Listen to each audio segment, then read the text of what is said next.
জানিয়ে দিব এই মুহূর্তে পাওয়া সর্বশেষ আপডেট আন্তর্জাতিক সংবাদ। শুরুতেই শিরোনাম। বর্ষপূর্তি উপলক্ষে ইসরায়েলে ব্যাপক হামলা হামাস ও হিজবুল্লাহর। এরপরেই জানিয়ে দিব ইরানের হয়ে লড়তে প্রস্তুত পুতিন, জানালো রাশিয়া। আরও জানিয়ে দিব ইসরায়েল হিজবুল্লাহ সংঘাতের মধ্যে ইলাতে ইরাকি যোদ্ধাদের হামলা। আরও জানিয়ে দেব ধন্যবাদ জানিয়ে সর্বোচ্চ নেতার কাছে ইরানের ৩,০০০ সুন্নি আলেমের চিঠি। এবং সর্বশেষ জানিয়ে দিব কেন যুদ্ধ সরিয়ে দিতে চান ইউরোপীয় ইউনিয়নের নেতারা। এতক্ষণ শুনছিলেন সংবাদ শিরোনাম, এবারে বিস্তারিত। তবে তার আগে আপনি যদি সকল প্রতিরোধকামী যোদ্ধাদেরকে সমর্থন করে থাকেন তাহলে ভিডিওর কমেন্টস বক্সে ইয়েস লিখে চ্যানেলটি সাবস্ক্রাইব করে ভিডিওটিতে একটি লাইক দেওয়ার অনুরোধ রইল।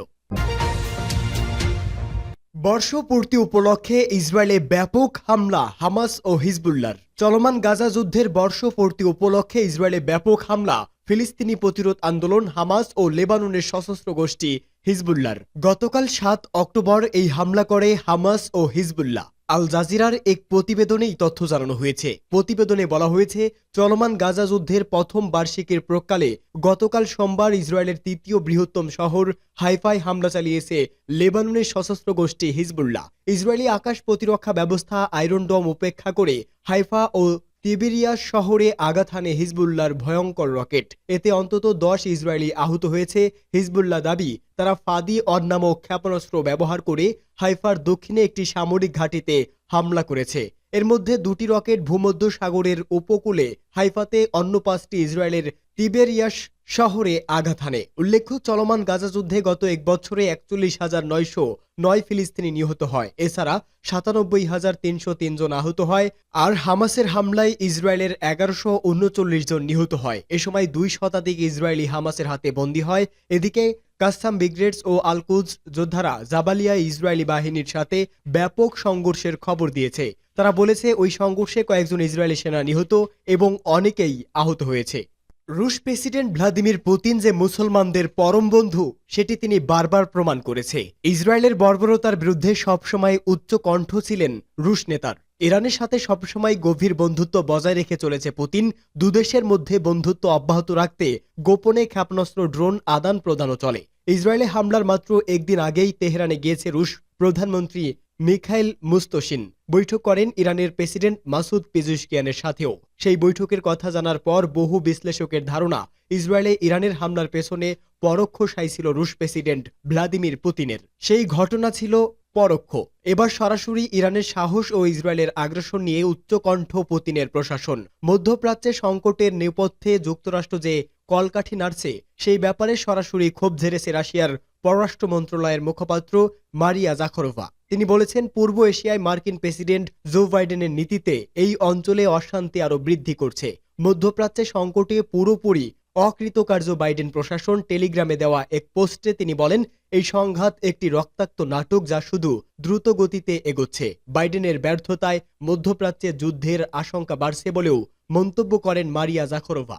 ইসরায়েল হিজবুল্লাহ সংঘাতের মধ্যে ইলাতে ইরাকি যোদ্ধাদের হামলা। গাজা গণহত্যাকে কেন্দ্র করে এক সপ্তাহের বেশি সময় ধরে লেবানন প্রতিরোধ আন্দোলন হিজবুল্লাহ ও ইসরায়েলের মধ্যে সংঘর্ষ চলছে। এর ফলে মধ্যপ্রাচ্যে সর্বাত্মক যুদ্ধের আশঙ্কা দেখা দিয়েছে।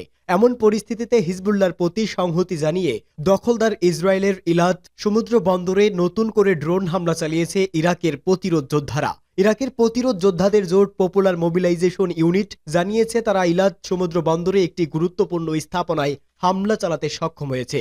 সামাজিক যোগাযোগ মাধ্যমে ছড়িয়ে পড়া ভিডিওতে দেখা যায়, হামলার পর ইলাত বন্দর এলাকায় ধোঁয়া উঠছে। তবে এই হামলায় কী পরিমাণ ক্ষয়ক্ষতি হয়েছে তা এখনও নিশ্চিত করা যায়নি। এর আগেও ক্ষেপণাস্ত্র ও ড্রোন ব্যবহার করে ইলাত সমুদ্র বন্দরে একাধিকবার হামলা চালিয়েছে ইরাকি প্রতিরোধ যোদ্ধারা। ইসরায়েলি গণমাধ্যমের বরাতে তেহরান ভিত্তিক পার্স টুডে বলেছে, ক্ষয়ক্ষতির বিষয়ে তাৎক্ষণিক কিছু না জানা গেলেও ড্রোন হামলায় ২ জন জয়নবাদী বসতি স্থাপনকারী গুরুতর আহত হয়েছে বলে নিশ্চিত হওয়া গেছে। ইসরায়েলের সামরিক বাহিনী দাবি করেছে, ইরাকি যোদ্ধারা ২টি ড্রোন দিয়ে হামলা চালানোর চেষ্টা করে। তবে একটি ড্রোন আঘাত হানতে পারলেও অন্যটিকে ভূপাতিত করা হয়েছে। দখলদার সেনারা বলছে ইরাকের হুমকি সম্পর্কে তারা নিবিড়ভাবে পর্যবেক্ষণ করছে। এ বিষয়ে তথ্য সংগ্রহ করে প্রয়োজনীয় ব্যবস্থা নেওয়া হবে। এছাড়া গতকাল ইরাকি প্রতিরোধ যোদ্ধারা একদিনেই ইসরায়েলের বিরুদ্ধে 5টি সামরিক অভিযান চালিয়েছে। এর মধ্যে সাপির বিমান ঘাঁটি সহ 2টি স্থাপনায় সরাসরি ড্রোন দিয়ে হামলা চালায় তারা। এর আগে গেল বছরের অক্টোবর মাসের 7 তারিখে ইসরায়েলে এই দশকের সবচেয়ে বড় সামরিক অভিযান চালায় গাজার হামাস সরকার। এরপরই গাজায় বিমান হামলা ও স্থল হামলা শুরু করে ইসরায়েল। এই আগ্রাসনে 41,000-এরও বেশি ফিলিস্তিনি নিহত হয়েছে, যাদের অধিকাংশই নারী ও শিশু। এছাড়া আহত হয়েছে 1 লাখেরও বেশি মানুষ। ধন্যবাদ জানিয়ে সর্বোচ্চ নেতার কাছে ইরানের 3,000 সুন্নি আলেমের চিঠি। ইসলামী প্রজাতন্ত্র ইরানের 3,000 সুন্নি আলেম দখলদার ইসরায়েলে ট্রু প্রমিস 2 অভিযান পরিচালনার জন্য ধন্যবাদ জানিয়ে চিঠি লিখেছেন। তারা ওই অভিযানের প্রতি অকুণ্ঠ সমর্থন ব্যক্ত করেছেন। সর্বোচ্চ নেতাকে সম্বোধন করে লেখা ওই চিঠিতে বলা হয়েছে, আপনার দৃঢ় ও বিজ্ঞ নেতৃত্বে সম্মানজনক সংযমের পর ইরানের ইসলামী বিপ্লবী গার্ড বাহিনীর মাধ্যমে গত 1 অক্টোবর দখলকৃত ভূখণ্ডের হৃৎপিণ্ডে যে অভিযান পরিচালনা হয়েছে তা মুসলিম উম্মার ক্ষোভের বহিঃপ্রকাশ। এই অভিযান শহীদদের পরিবারের শোকাহত হৃদয়, অসহায় ফিলিস্তিনি জনগণ ও সমস্ত স্বাধীনচেতা মানুষের মনে আবারও স্বস্তি এনে দিয়েছে এবং পবিত্র আল কুদস মুক্তির লক্ষ্যে লড়াইরত মানুষেরা ইহুদিবাদী ইসরায়েলের বিরুদ্ধে যুদ্ধ চালিয়ে যাওয়ার অনুপ্রেরণা পেয়েছে। যেসব আলেম ইরানের সর্বোচ্চ নেতার কাছে চিঠি লিখেছেন তাদের মধ্যে বিভিন্ন শহর ও এলাকার মসজিদের খতিব, ইমাম ও ওয়াজকারী রয়েছেন। তারা ওই চিঠিতে ইরানের সর্বোচ্চ নেতার গত শুক্রবারের খুতবার প্রশংসা করেছেন। তারা ইরানের ইসলামী বিপ্লবের প্রতিষ্ঠাতা ইমাম খমিনি রহমতুল্লাহ আলাইহির আদর্শের প্রতি নিজেদের আস্থার কথা পূর্ণ ব্যক্ত করেছেন। গত শুক্রবার ইরানের সর্বোচ্চ নেতা আয়াতুল্লাহ খামেনি বিশ্বের সব মুসলমানকে ফিলিস্তিন ও লেবাননের প্রতি সমর্থন ও সহযোগিতা করার আহ্বান জানান। একই সঙ্গে তিনি মুসলমানদের মধ্যে ঐক্যের উপর জোর দেন। তিনি বলেন, মুসলমানদের জন্য কোরআনের নীতি হলো মুসলিম জাতিগুলোর একে অপরের মধ্যে ঐক্য ও সংহতি থাকতে হবে, তাহলে আল্লাহ মুসলমানদের মান মর্যাদা বাড়িয়ে দেবেন। মুসলমানেরা সমস্ত বাধা এবং ষড়যন্ত্র মোকাবেলা করে শত্রুর বিরুদ্ধে জয়ী হবেন। কেন যুদ্ধ ছড়িয়ে দিতে চান ইউরোপীয় ইউনিয়নের নেতারা? মধ্যপ্রাচ্য সহ পৃথিবীর বিভিন্ন প্রান্তে যুদ্ধ ও সংঘাতে ইউরোপীয় দেশগুলোর ভূমিকা নিয়ে একটি বিশ্লেষণ প্রকাশ করেছে কাতার ভিত্তিক সংবাদ সংস্থা আল জাজিরা। বিশ্লেষণে আল জাজিরা প্রশ্ন রেখেছে, ইউরোপীয় ইউনিয়নের নেতারা কেন যুদ্ধের আগুন জ্বালতে চায়। আল জাজিরার সাম্প্রতিক বিশ্লেষণে বলা হয়েছে, ইউরোপ মহাদেশে চলমান নানাবিধ সংকটের কারণেই ইউরোপীয় ইউনিয়নের নেতারা পশ্চিম এশিয়ায় যুদ্ধের আগুন ছড়িয়ে দেওয়ার চেষ্টা করছে।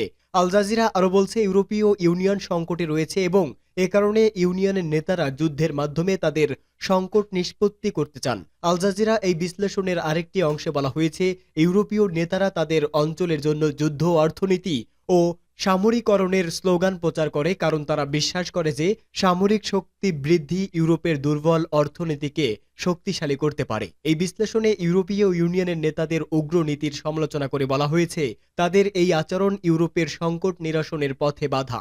বিশ্লেষক মনে করেন, যুদ্ধের আগুন জ্বালানো এবং অস্ত্র সরবরাহ করার প্রস্তুতি সম্পর্কিত সমস্ত প্রচেষ্টা ইউরোপীয় জনগণের দৃষ্টিতে ভিন্ন খাতে প্রবাহিত করার চেষ্টা।